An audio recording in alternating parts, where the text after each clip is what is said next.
سورہ فاتحہ آیت نمبر 4 ترجمہ: ہم صرف تیری ہی عبادت کرتے ہیں اور صرف تجھ ہی سے مدد چاہتے ہیں۔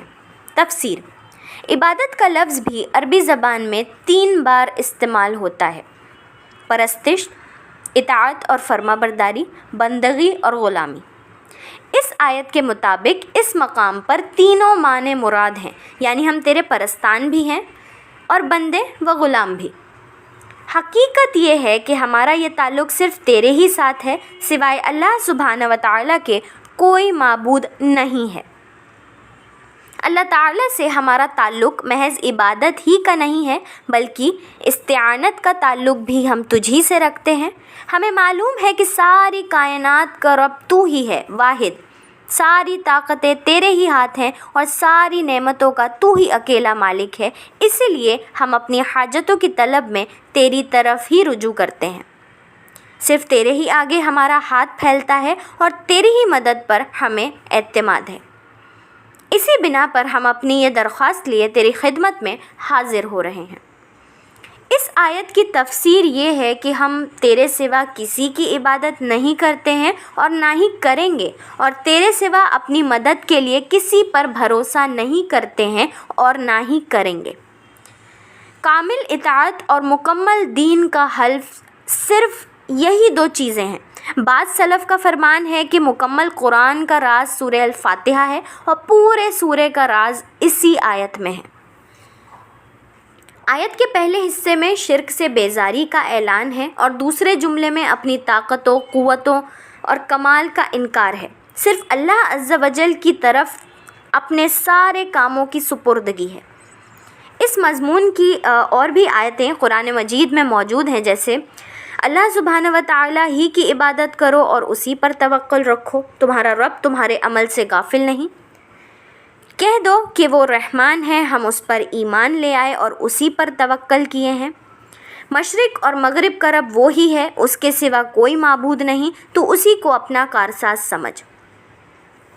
جب بندہ نماز میں سورہ فاتحہ پڑھتا ہے اور اس آیت پر آئیں تو اس کے معنی ہی یہی ہے کہ اے ہمارے رب، ہم خاص تیری ہی توحید مانتے ہیں، تجھ ہی سے ڈرتے ہیں اور تیری ہی ذات پر ہر مدد کی امید رکھتے ہیں، اپنے تمام کاموں میں تجھ ہی سے مدد کی گزارش کرتے ہیں۔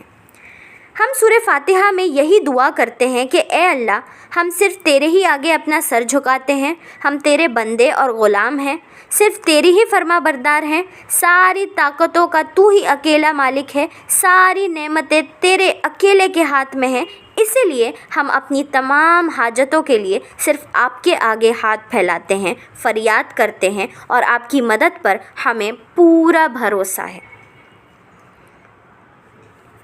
اس آیت کے دوسرے حصہ یعنی جو وَإِيَّاكَ نَسْتَعِينُ، یہ بھی مراد ہے کہ ہمیں صرف اور صرف اللہ عز و جل سے ہی براہ راست یعنی ڈائریکٹ مانگنا ہے، اور جب ہم دعا کرتے ہیں تو ہمیں وسیلے کی بھی ضرورت نہیں ہے۔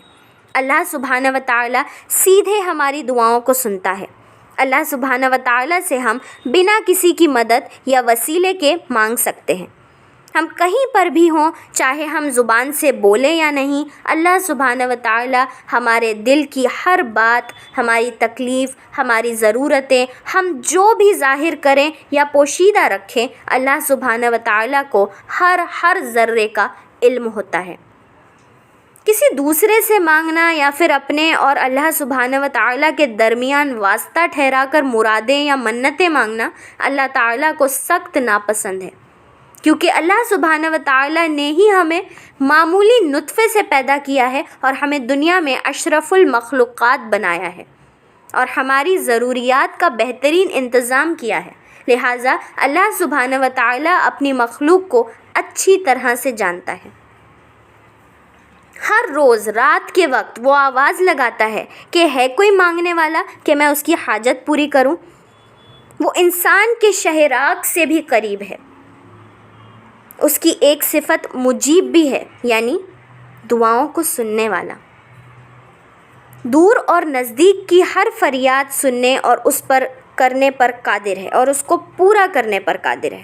یہ صفت صرف اور صرف اللہ تعالیٰ کے لیے ہی مخصوص ہے، اسی لیے کسی اور کے آگے ہاتھ پھیلانا یا قبر میں لیٹے ہوئے بزرگوں سے اپنی حاجت کا مانگنا یا پھر ان کو اللہ سبحانہ و تعالیٰ اور بندے کے درمیان واسطہ قرار دینا شرک میں شامل ہے۔